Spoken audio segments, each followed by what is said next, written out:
नमस्कार, बहुत स्वागत है आप सभी का। आप देख रहे हैं स्पेशल रिपोर्ट। आपके साथ मैं हूं ममता तिवारी। राजस्थान में लॉरेंस गैंग के खिलाफ लगातार एक्शन जारी है। अभी कुछ ही दिन पहले लॉरेंस गैंग के 3 गुर्गे गिरफ्तार हुए थे। अब संजय सर्किल थाना पुलिस ने गैंग की मैसेंजर मैडम माया को शिकंजे में लिया है। ये रिपोर्ट देखिए।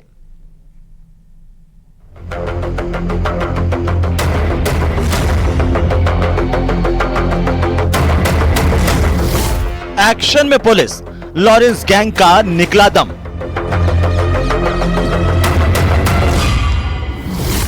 खुलेगा हर राज, शिकंजे में लॉरेंस की मैडम। पकड़ी गई माया, अब किसका नंबर आया? मैसेंजर बोलेगी, लॉरेंस के राज खुलेगी। राजधानी जयपुर की पुलिस ने कुख्यात गैंगस्टर लॉरेंस गैंग के 3 शातिर बदमाशों को गिरफ्तार किया है। इनमें एक महिला भी शामिल है। पकड़ी गई ये महिला ही लॉरेंस गैंग के बदमाशों से कोऑर्डिनेट करती है, जिसे अपराध की दुनिया में गैंगस्टर्स और उसके गुर्गे मैडम माया के नाम से पहचानते हैं। लॉरेंस गैंग की यह बेहद चालाक महिला ही तय करती है कि किस मेंबर की जमानत करवानी है और किसको किस जेल में ट्रांसफर करवाना है और किसे धमकी दिलानी है। माया गैंग के बड़े नाम गोल्डी बराड़, संपत नेहरा, रोहित गोदारा, शुभम और राजेंद्र से सीधा संबंध रखती है। वैसे तो माया दिल्ली की रहने वाली है, लेकिन राजस्थान, दिल्ली और हरियाणा के कई थानों में उसके खिलाफ केस दर्ज है। माया मैडम खुद जेल गई हुई है, पानीपत की जेल में। इसी दौरान जब ये जमानत पे आई तब इनकी इन बदमाशों से मुलाकात होती है। उसके बाद में ये इन गैंग के संपर्क में आती है और इनके लिए काम करने लग जाती है। जैसे जेल में इनका खाना खर्चा पहुंचाना, इनके लिए फिरौती वाले व्यक्ति ढूंढना, अलग अलग आदमियों को अलग अलग टास्क देती थी। अवैध मादक पदार्थ की सप्लाई करवाती थी। वेपन कहाँ पहुंचाने, किसके वहाँ पहुंचाने, ये भी काम करती थी। इसके अतिरिक्त बदमाशों को जेल में किसको कहाँ ट्रांसफर करवाना, इस तक भी ये तय करती है। माया के साथ गिरफ्तार किया गया हरेंद्र शैलेश भाई गुजरात के राजकोट का रहने वाला है। वहीं उसका दूसरा साथी सचिन वर्मा हरियाणा के हिसार जिले का रहने वाला है। पुलिस ने इससे पहले लॉरेंस गैंग के योगेश सैनी, मोहम्मद अकील मंसूरी, हरेंद्र बिश्नोई और दीपक सेन को भी गिरफ्तार किया है। पुलिस को उम्मीद है कि वह इन बदमाशों के जरिए गैंग के अन्य बदमाशों तक पहुंच पाएगी। बहरहाल पुलिस पकड़े गए आरोपियों से पूछताछ में जुटी है। बदमाशों को हिसार, दिल्ली, जयपुर और गुजरात के राजकोट से पकड़ा गया है जी। इनमें अभी तक 7 मुलजिम अरेस्ट किए, जिनसे 4 वेपन और 7 कारतूस और 1 खाली मैगजीन बरामद की गई है। जिनमें योगेश सैनी है, मोहम्मद अकील है, हरेंद्र बिश्नोई है, सचिन वर्मा है, माया उर्फ सीमा उर्फ रेणु है, दीपक सैनी है। मैडम माया और उसकी गैंग के वारदात से पहले ही पकड़े जाने से जयपुर पुलिस न सिर्फ एक कारोबारी की जान बचाने में कामयाब हो गई, बल्कि मैडम माया की गिरफ्त में आने से जेल में बंद बदमाशों तक राशन पानी पहुंचाने और मैसेज को इधर उधर करने वाली एक चेन को तोड़ने में भी संजय सर्किल थाना पुलिस ने कामयाबी हासिल की है, जिसका फायदा गैंगस्टर्स की कमर तोड़ने में पुलिस को मिलेगा। न्यूज़ 18 राजस्थान के लिए विष्णु शर्मा की खास रिपोर्ट। डीग जिले से एक हैरान कर देने वाला ठगी का मामला सामने आया है, जहां अंधविश्वास के नाम पर नोटों की बारिश कर ठगी की वारदात को अंजाम दिया गया। पूरा मामला क्या है, इस रिपोर्ट में देखिए।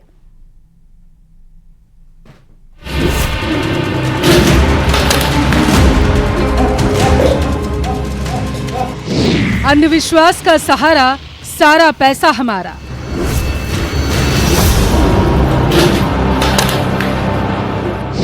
तंत्र मंत्र का जाल, ठग बने मालामाल।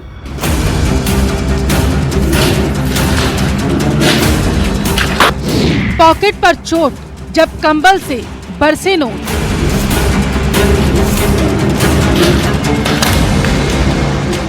पैसों की बारिश, ठगी का एक्सक्लूसिव वीडियो।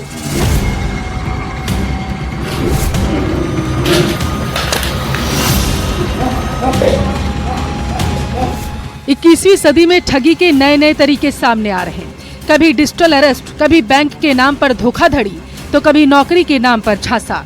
लेकिन आज जिस ठगी का वीडियो हम आपको दिखाने जा रहे हैं, उसे देखकर आप हक्के बक्के रह जाएंगे, क्योंकि ये सिर्फ ठगी नहीं, ये अंधविश्वास का माया जाल भी है। दीप जिले के कामा थाना इलाके का एक वीडियो सोशल मीडिया पर वायरल हो रहा है, जिसमें ठगी का एक नया तरीका ठगों द्वारा निकाला गया और नोटों की बारिश कम्बल के जरिए की जा रही है। यानी कि पहले सौदेबाजी की गई और उसमें दुगना चौगुना पैसा देने का लालच दूसरे जो लोग थे उनको दिखाया गया, और उसके बाद एक निश्चित जगह स्थान तय किया गया और वहां पर जो ठग थे अपने आप को तांत्रिक बताते हैं और उसके बाद कम्बल से नोटों की बारिश करते हैं। बारिश इस तरह की जाती है कि कमरे में चारों तरफ नोट ही नोट। सबसे पहले जरा आप ये वीडियो देखिए, जिसमें युवक के पैसे लेकर उसे डबल करने का झांसा दिया जा रहा है। वीडियो में दिख रहा है कि कुछ ठग जो अपने आप को तांत्रिक बता रहे हैं, वो युवक को किस तरीके से अपने जाल में फंसा रहे हैं और उसे अपने ठिकाने पर आने को कहा जाता है। युवक उनके जाल में फंस भी गया, लालच में आकर उनका कहा भी वो मान लेता है। अब आपको दूसरा वीडियो दिखाते हैं जो ठगों की लोकेशन से है, जहां ठग अपने प्लान को एग्जीक्यूट करते नजर आ रहे हैं। एक अंधेरा कमरा जिसमें पीड़ित के साथ साथ 3 से 4 ठग हैं। ठगों का प्लान सेट है, युवक अनजान है। फिर क्या शुरू होता है तंत्र मंत्र के नाम पर ठगी का खेल।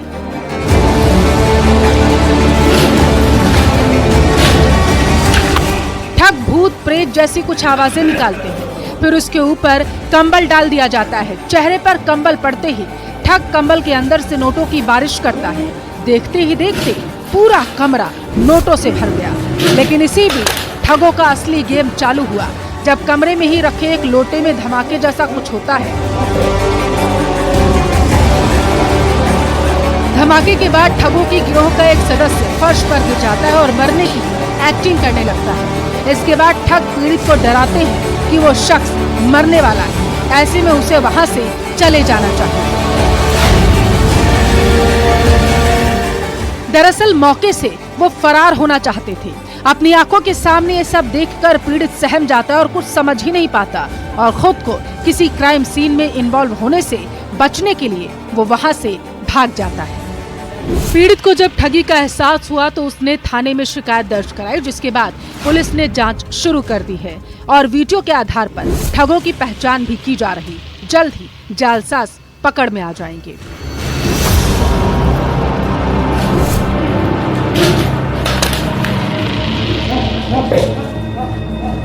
किस तरह से ये पूरा षड्यंत्र रचा जाता है, ये बड़ा एक देखने वाली बात है कि इस तरह से जो ठगी का एक नया तरीका है वो ठगों द्वारा निकाला गया है। हालांकि अब पुलिस के अधिकारियों से हमारी बात हुई तो उन्होंने कहा था कि जो वीडियो आया है उसके संज्ञान पर अब आगे की कार्रवाई की जा रही है।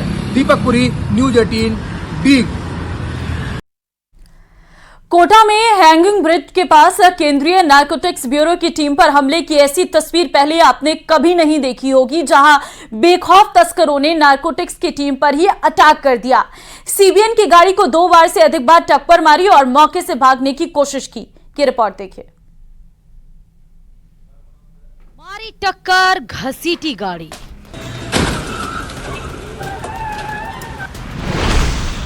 नारकोटिक्स टीम पर हमला।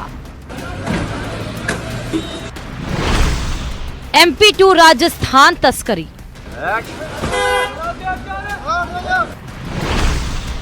बेखौफ बदमाश हुए गिरफ्तार। कानून का कोई डर नहीं, बेखौफ इतना कि नारकोटिक्स की टीम पर ही हमला कर दिया। कई फीट तक केंद्रीय नारकोटिक्स ब्यूरो की गाड़ी को घसीटते ले गए, जिसे देख हर कोई हैरान रह गया। दरअसल ये तस्करी का खेल MP2 राजस्थान चल रहा था, लेकिन इसकी भनक मध्य प्रदेश की केंद्रीय नारकोटिक्स ब्यूरो टीम को लग गई, जिसने इन बदमाशों को कोटा में रोकने की कोशिश की तो बदमाशों ने नारकोटिक्स की टीम पर ही हमला कर दिया। ये दिल दहला देने वाली लाइव तस्वीरें भी सामने आई हैं। मध्य प्रदेश टू राजस्थान कनेक्शन और बेखौफ तस्करों का नेक्सस ये इतने बेखौफ है कि केंद्रीय नारकोटिक्स ब्यूरो की टीम पर हमला करने से भी गुरेज नहीं करते। बड़ी तादाद में डोडा चूरक की तस्करी हो रही थी, जो कि राजस्थान में बीकानेर तक पहुंचाया जा रहा था पिकअप गाड़ी के जरिए। कोटा में हैंगिंग ब्रिज टोल प्लाजा पर मध्य प्रदेश की नारकोटिक्स टीम पर इन तस्करों ने हमला बोल दिया। दरअसल घटना 29 नवंबर सुबह 6 बजे की है, जब मध्य प्रदेश की केंद्रीय narcotics bureau team Chittorgarh 12 highway पर कोटा हैंगिंग ब्रिज पर जब डोडा तस्करों को रोकने की कोशिश की तो डोडा तस्करों ने सीबीएन की टीम पर ही हमला बोल दिया। टीम से बचने के लिए तस्करों ने फुल स्पीड में बैक में पिकअप दौड़ाई। जिस गाड़ी में टीम बैठी थी उसको कई फीट तक घसीटा, एक नहीं बल्कि कई बार टक्कर मारी। यही नहीं, इस दौरान बदमाशों के रास्ते में जो भी गाड़ियां आई उसे भी टक्कर मारकर भागने की कोशिश करते रहे। ड्रग तस्करों ने मौके से भागने की भी कोशिश की, लेकिन सीबीएन के सतर्क अधिकारियों ने उनकी कोशिश को नाकाम कर दिया। मुस्तैदी दिखाते हुए 2 तस्करों को गिरफ्तार कर लिया, साथ ही पिकअप को भी कब्जे में ले लिया, जिसमें 911.54 किलो डोडा चूरा भरा था। इनसे 911 किलो डोडा चूरा जब्त किया है। केंद्रीय नारकोटिक्स ब्यूरो की टीम ने 2 तस्करों को इसके साथ गिरफ्तार किया है, एक पिकअप गाड़ी को जब्त किया है। केंद्रीय नारकोटिक्स ब्यूरो मध्य प्रदेश की तरफ से इस पूरी कार्रवाई को अंजाम दिया गया। अब मध्य प्रदेश की नारकोटिक्स ब्यूरो की टीम आरोपियों को गिरफ्तार करने के साथ अब इनके नेक्सस को खंगाल रही है। कहां-कहां इन तस्करों का नेटवर्क है उसकी तलाश कर रही है। न्यूज़ 18 के लिए हिमांशु मित्तल की रिपोर्ट। राजस्थान सरकार के आबकारी विभाग का एक बाबू इतना बड़ा ठग निकला कि उसने अपने ही महकमे को 8.5 करोड़ रुपए से अधिक का चूना लगा दिया। उसने विभाग से ये साइबर ठगी शराब के 3 ठेकेदार के साथ मिलकर की है। देखिए ये रिपोर्ट।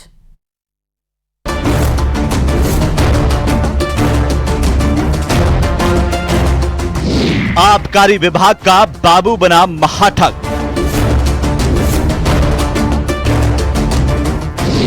महकमे को 8.5 करोड़ का लगाया चूना।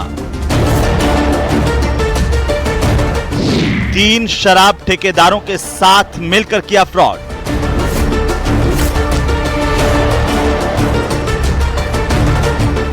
चूरू में आबकारी विभाग का एक बाबू इतना बड़ा ठग निकला कि उसने अपने ही महकमे को 8.5 करोड़ रुपए से ज्यादा का चूना लगा दिया।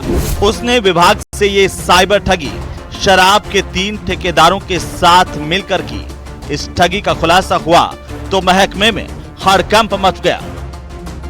आबकारी विभाग द्वारा 1 अक्टूबर को सावा थाने में 8 करोड़ और 52 लाख रुपए की एक ऑनलाइन फ्रॉड के उनके सॉफ्टवेयर के साथ छेड़छाड़ करने का मुकदमा दर्ज हुआ था, जिसका अनुसंधान श्रीमान एसपी साहब के निर्देश पे साइबर थाने में हुआ। जिसके अनुसंधान में आबकारी से रिकॉर्ड लिया गया और डिजिटल जितने भी एविडेंस कलेक्ट करके 4 करोड़ आईपी एड्रेस में से जीरोइंग की गई। उसके बाद में कल रात्रि को 4 इमर्जिंग अरेस्ट किए गए हैं, जिसमें एक आबकारी विभाग का बाबू है और 3 प्राइवेट ठेकेदार। इस शातिर बाबू ने आबकारी सॉफ्टवेयर के एडजस्टमेंट हेड में छेड़छाड़ कर ये फ्रॉड किया है। चूरू जिला आबकारी अधिकारी कार्यालय से लाइसेंसियों के खाते में 8 करोड़ 52 लाख रुपए ट्रांसफर किए गए थे। चालू वित्तीय वर्ष 2024-25 में अप्रैल से जुलाई तक 4 माह में 4.5 करोड़ का फ्रॉड किया गया, जबकि वित्तीय वर्ष 2023-24 में करीब 4 करोड़ का फ्रॉड हुआ। 1 अक्टूबर 2024 को आबकारी निरीक्षक विद्याधर ने साहवा थाने में केस दर्ज करवाया था।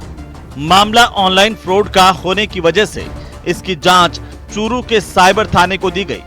साइबर थाना ने आबकारी कार्यालय से रिकॉर्ड और डिजिटल एविडेंस कलेक्ट किए। करीब 4 करोड़ आईपी एड्रेस खंगाले गए। इसके बाद साइबर थाना पुलिस ने आबकारी विभाग के एलडीसी अजय कुमार को गिरफ्तार किया। अजय कुमार साल 2016 से चूरू जिले के राजगढ़ सर्किल में कार्यरत है। उसने आबकारी सॉफ्टवेयर में छेड़छाड़ कर चूरू जिले की 29 दुकानों के जरिए ये फ्रॉड किया। इस फ्रॉड में अभी काफी लोगों के गिरफ्तार होने की उम्मीद है। माना जा रहा है कि इस फ्रॉड में आबकारी विभाग के अधिकारी भी शामिल हो सकते हैं।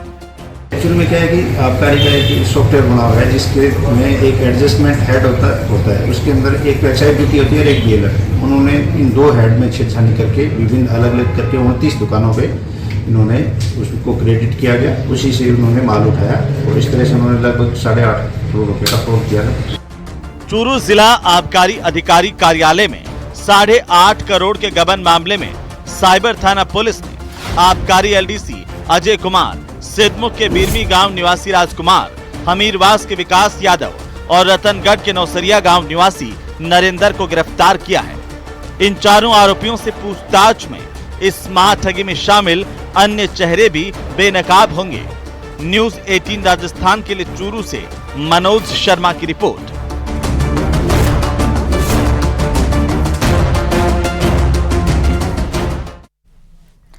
जैसलमेर में 31 साल तक किडनैपरों की कैद में रहने वाले राजू की कहानी में अब ट्विस्ट आ गया है।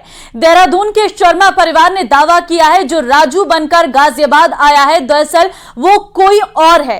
इसके बाद गाजिया पुलिस पूछताछ के लिए उसे अपने साथ लेकर गई। वहीं गाजियाबाद का परिवार भी हैरान है। ये रिपोर्ट देखिए।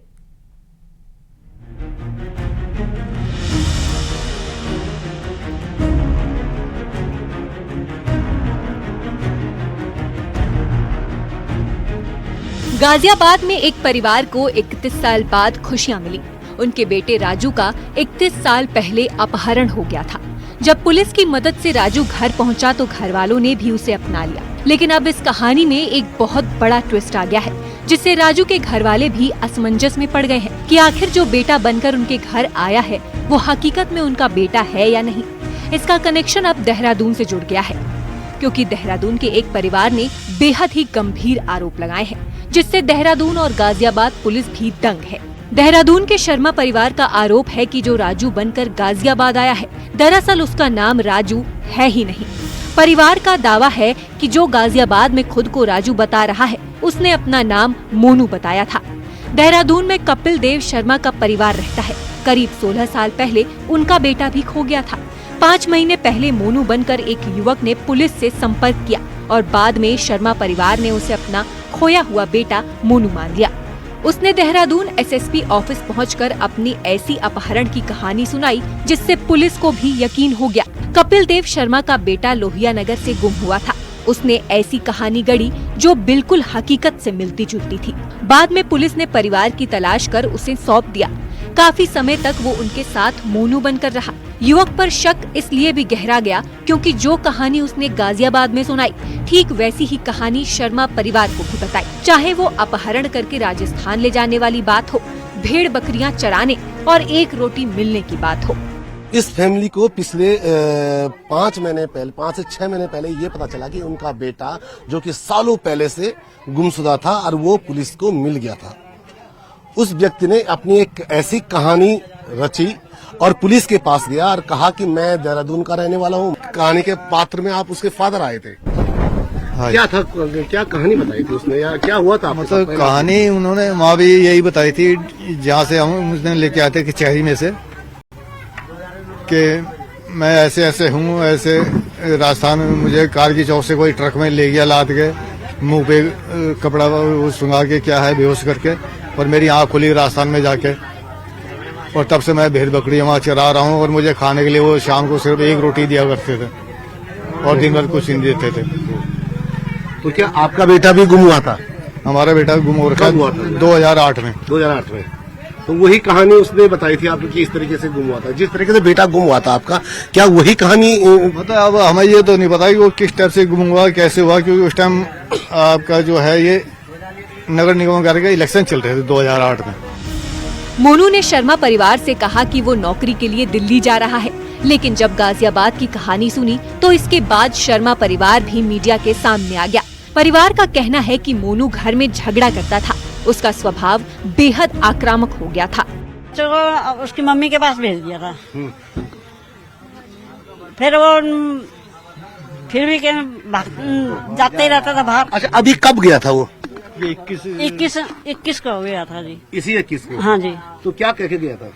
ये क्या गया था, मैं काम दिल्ली जा रहा हूँ, मैं काम पैकिंग का काम करने जाऊंगा पेनों की। अच्छा। हाँ जी। अब देहरादून पुलिस भी मामले की जांच में जुटी है। वहीं गाजियाबाद में राजू बनकर जिस परिवार के पास वो पहुंचा था, अब वो भी अचंभित है। राजू बनकर आए शख्स की मां का कहना है कि राजू की 3 निशानियां देखकर उन्हें यकीन हो गया था कि वही उनका खोया हुआ बेटा है। उसके माथे पर चोट का निशान भी था। राजू की मां का कहना है कि उसका व्यवहार बहुत अजीब था, लेकिन अब देहरादून से आई खबर से सभी के होश उड़े हुए हैं। तो अब राजू को पुलिस ले गई अपने साथ पूछताछ के लिए। हमें बहुत परेशान कर रहा था। क्या कह रहा था? वो शाम के टाइम लेकर के चलते हैं घर से। मैं नहीं रहता, मैं नहीं करता, मुझे अपने माँ बाप देखने दे। अब उसको हमारा कहना ये है कि राजू का DNA टेस्ट हो गया, ठीक है, और DNA टेस्ट मैच करता है तो हम लेंगे, और मैच नहीं करता है तो हम नहीं लेंगे।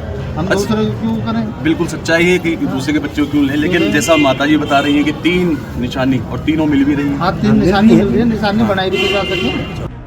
पुलिस पूछताछ के लिए राजू को अपने साथ ले गई है। वहीं घर वाले DNA टेस्ट की भी मांग कर रहे हैं। ये वही परिवार है जो से 3 दिन पहले बेहद खुशियां मना रहा था कि 31 साल बाद उनका बेटा घर पर वापस आया है। लेकिन जैसे ही पता चला कि देहरादून में भी ऐसी ही स्टोरी बनाकर राजू ने एक और परिवार के साथ ऐसा किया, उसके बाद पुलिस ने राजू को तफ्तीश के लिए, पूछताछ के लिए अपने पास ले लिया है, डिटेन किया हुआ है। वहीं दूसरी ओर परिवार का कहना यह है कि अब ऐसे में वो राजू का DNA कराएंगे। DNA से इस बात का चल पाएगा कि राजू उनका असल बेटा है या नहीं।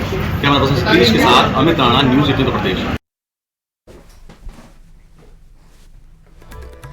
दौसा से बड़ी खबर आपको देंगे, जहां पर बीजेपी की बैठक में हंगामा देखने को मिला है। बीजेपी के जिला स्तरीय पदाधिकारी में तू मैं हुई है। हाथापाई पर उतर गए बीजेपी के कार्यकर्ता। सिकराई बांदी हुई और महुआ विधायकों की मौजूदगी में हुआ है जोरदार हंगामा। बीजेपी के एक कार्यकर्ता ने कुर्सी तोड़ी है। उपचुनाव में हार के बाद एक दूसरे पर आरोप प्रत्यारोप करते नजर आए पदाधिकारी। तो बीजेपी की बैठक हुई जहां पर हंगामा देखने को मिला। बीजेपी की बैठक में यह हंगामा हुआ जहां पर विधायकों की मौजूदगी में आप देखिए किस तरीके से जोरदार हंगामा देखने को मिला। बीजेपी के कार्यकर्ता ने कुर्सियों को तोड़ दिया वहां पर रखी, और बीजेपी के जिला स्तरीय पदाधिकारियों में तू मैं देखने को मिली थी। हाथापाई पर भी बीजेपी के कार्यकर्ता उतर आए। इन तस्वीरों में आपको साफ नजर आ रहा होगा कि किस तरीके से यह विवाद बढ़ता चला गया। बीजेपी के जिला स्तरीय पदाधिकारी में तू मैं देखने को मिली।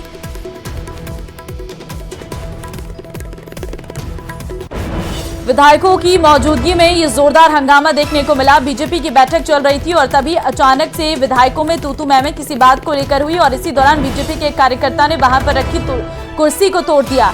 बीजेपी के जिला स्तरीय पदाधिकारी में तू मैं देखने को मिली और हाथापाई पर बीजेपी के कार्यकर्ता उतर आए। वजह क्या थी ये कुछ ही समय बाद स्पष्ट हो जाएगा। उपचुनाव में हार के बाद एक दूसरे पर आरोप प्रत्यारोप। संवाददाता आशीष फोनलाइन पे इस वक्त हमारे साथ है। आशीष, बीजेपी की बैठक अचानक से हंगामा होने लग गया, क्या कारण था? बिल्कुल, बीजेपी की बैठक प्रस्तावित थी और संगठन के चुनाव को लेकर ये बैठक आयोजित होनी थी, लेकिन बैठक शुरू होने से कुछ मिनट पहले ही जो जिला स्तर के पदाधिकारी हैं वो आपस में भिड़ गए। इस दौरान जमकर अपशब्दों का उपयोग किया गया, एक दूसरे पर हमला करने की कोशिश की गई, एक दूसरे पर हाथापाई की कोशिश की गई और जमकर हंगामा हुआ। एक होटल में ये पूरी मीटिंग आयोजित की जा रही थी। ऐसे में होटल कैंपस में ये पूरा घटनाक्रम हुआ है। जो बीजेपी के अन्य पदाधिकारी हैं वो बीच बचाव करते नजर आए हैं। ये जो पूरा घटनाक्रम है, पूरा जो लड़ाई झगड़ा है, ये उपचुनाव में हार के बाद जो कारण रहे हैं उसको लेकर ये पूरा घटनाक्रम हुआ है। हार पर एक दूसरे पर आरोप प्रत्यारोप लगाए जा रहे थे। इसी दौरान यह विवाद इतना बढ़ गया कि एक दूसरे पर मारपीट के पर उतारू हो गए, एक दूसरे के ऊपर लात मारने की कोशिश की गई। एक कार्यकर्ता ने कुर्सी पर लात मारी और कुर्सी को तोड़ दिया। इस तरह का पूरा घटनाक्रम हुआ है और काफी देर तक यह हंगामा चलता रहा, जिसके बाद जो अन्य जो बीजेपी के कार्यकर्ता हैं मौके पर मौजूद थे, उन्होंने बीच बचाव किया है। दोनों वरिष्ठ पदाधिकारियों को अलग अलग किया है और उसके बाद में अब मामला शांत हुआ है और मीटिंग वापस से शुरू हो गई है। क्योंकि जब घटनाक्रम हुआ उस समय जिला स्तर के पदाधिकारियों के अलावा कई सारे विधायक मौजूद थे। बांदीकुई के विधायक थे, सिकराई के विधायक थे, इस तरह के विधायक यहाँ पर मौजूद थे। विधायकों की मौजूदगी में पूरा घटनाक्रम हुआ है और जमकर एक तरीके से यूं कहा जा सकता है कि बीजेपी की मीटिंग से पहले जमकर बवाल हुआ है। धन्यवाद आपका तमाम जानकारी देने के लिए। चलिए, इस स्पेशल रिपोर्ट में फिलहाल के लिए बस इतना ही। बाकी अन्य खबरों के लिए बने रहिए हमारे साथ। नमस्कार।